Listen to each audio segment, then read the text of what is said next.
That brings us to the Detroit Lions, a team, man, we've talked about this the last few years. Their team building effort, brick by brick by brick, and they've continued to just get better and better.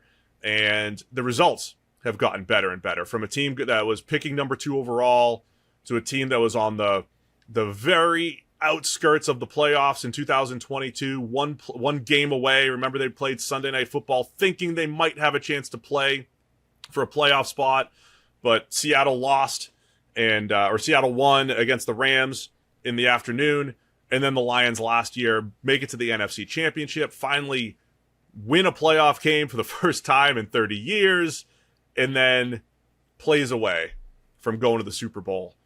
So the Lions have just continued to get better and better every single year, and they look like they'll be very much in the mix once again for that elusive Super Bowl berth. Yeah, it could and maybe should have beaten the 49ers in the NFC Championship game and actually gone to a Super Bowl. It's not like they just reached the championship game and then got blown out by the team that was obviously going to get there anyway. I mean, they were right there.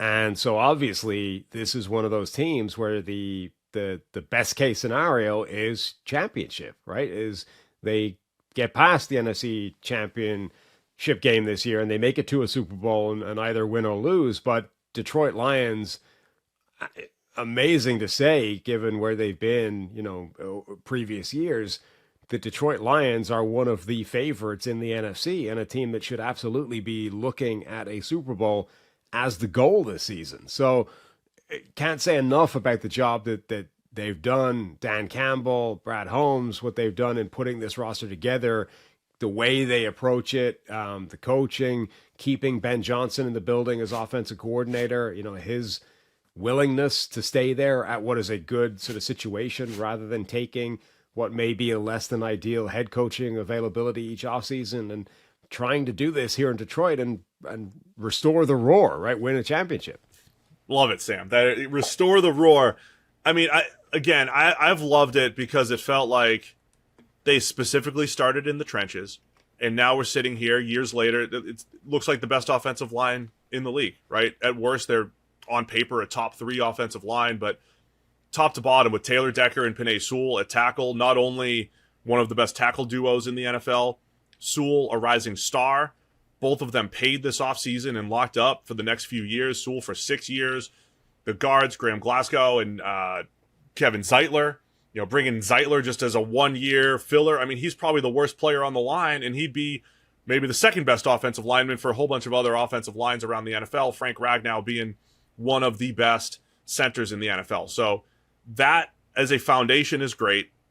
And then you add in, I just love the way they've built the rest of the skill positions on this team, right? I mean, co-worker now, Amon-Ra St. Brown, Teammate, I should say. Teammate, a 33rd team here, Amon-Ra St. Brown, one of the best slot receivers in the NFL. The dude just gets open, a third down, move the chains machine.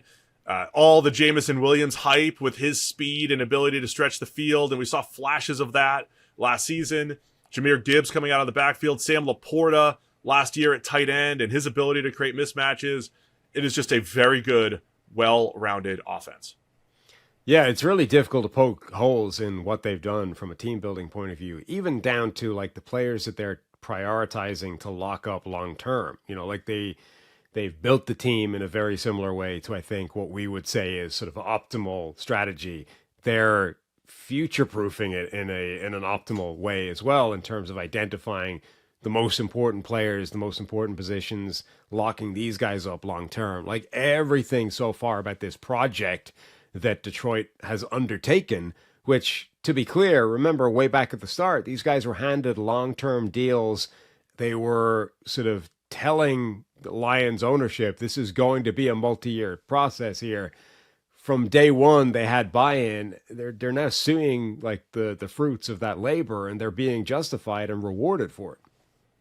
So they brought back Jared Goff, and look, paying him $53 million a year. Part of the advantage that the Lions had is when they traded for Goff from the Rams, he was really cheap relative to other starting quarterbacks in the NFL that were on non-rookie contracts because of the signing bonus essentially being picked up.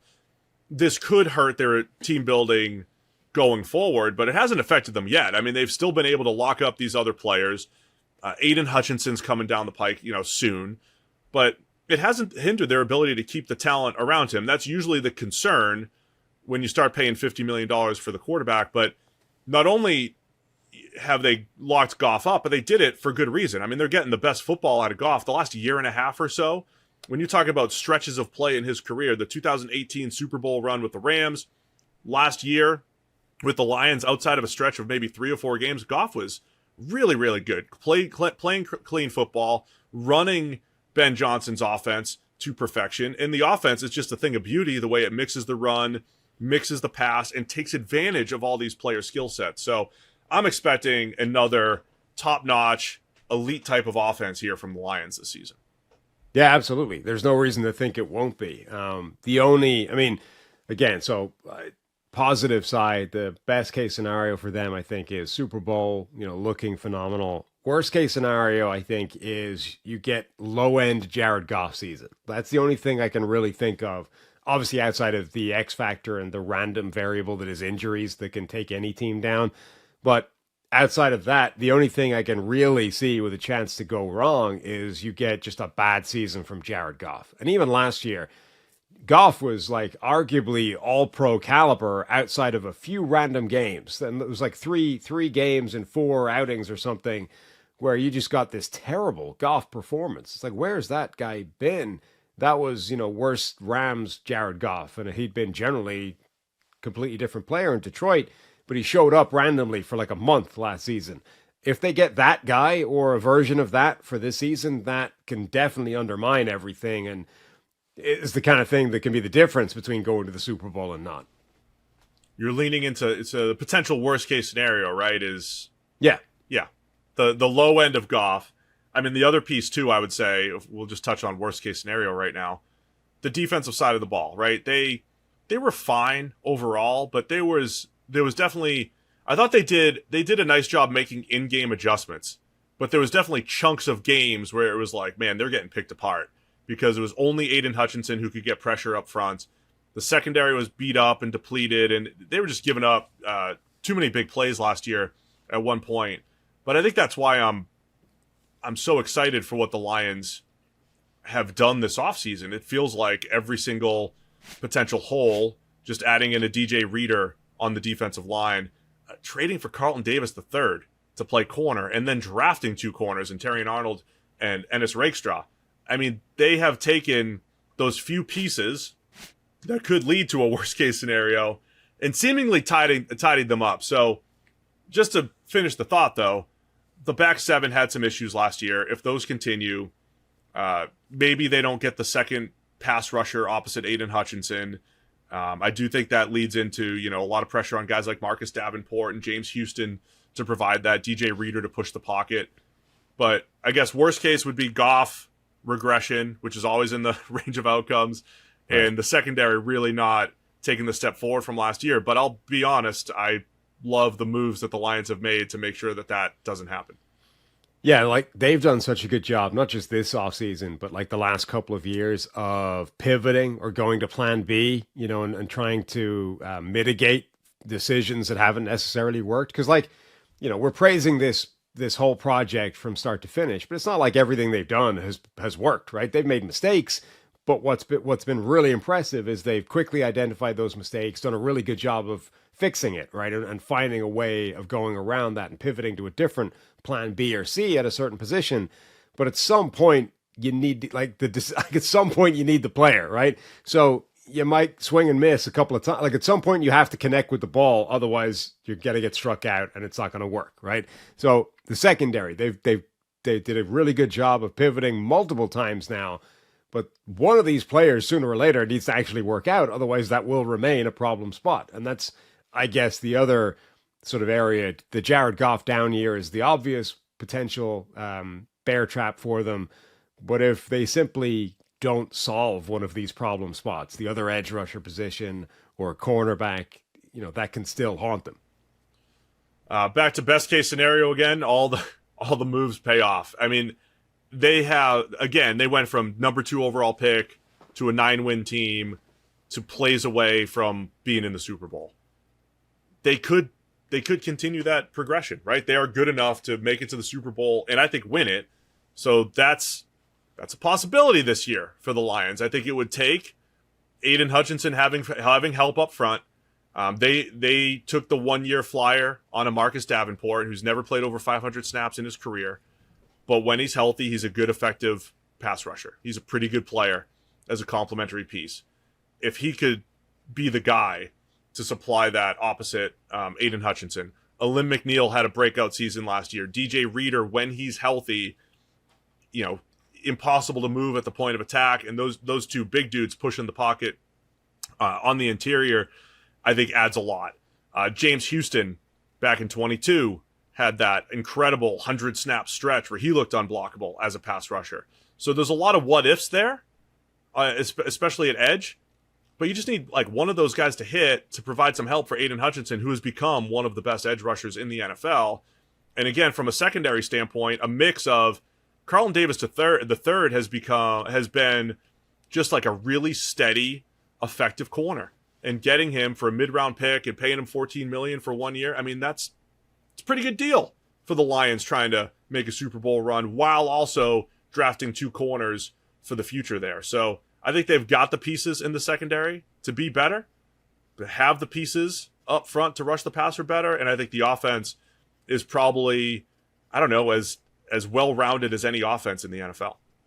Yeah, I mean, particularly the corner, the sort of insulating, double dipping at corner, if either one of those guys hits right away, they're in good shape. If both of them hit, obviously it's a great problem to have or a great depth to have, but they only need one of the 2 guys, and it doesn't, necessarily need to be Terry and Arnold, the first-round pick. It could be Rakestraw. But if one of those guys plays well right away, they're in a great position, I think, in the cornerback spot. Yeah, I know you and I both loved Arnold. I mean, I thought he was the best man coverage corner in the draft. I thought he was excellent. Movement skills and ability to just be sticky in coverage. Rakestraw's had really good returns so far during camp and in the preseason. So you're right. I mean, that's why you double dip. It's a position of value, position of need. You double up on it, and even if you hit 50%, you're helping a spot. You're finding a starter. Key player position group for the Lions this season, Sam. Yeah, I mean, with most teams, it's the quarterback, right? So you could easily say Jared Goff based off the idea that if he plays badly, that could be their worst case scenario. But I do think it's what you identified earlier. It's that pass rush opposite Aiden Hutchinson. They've been trying to find that guy, whether it's James Houston taking a step forward, whether it's Marcus Davenport finally putting his season together to try and earn himself the long-term contract somewhere. I think finding that extra guy on the edge, on the other side of Aiden Hutchinson, is a really important thing, that if they can do that, this defense becomes really, really difficult to score on. Yeah, it's the same thing for me. It's the pass rush. It's helping Aiden Hutchinson. It's probably the same thing I said last year, and it didn't come through for the Lions. And I think, I'm not saying that's why they didn't make the Super Bowl. That there's other reasons. But I think that's the biggest key.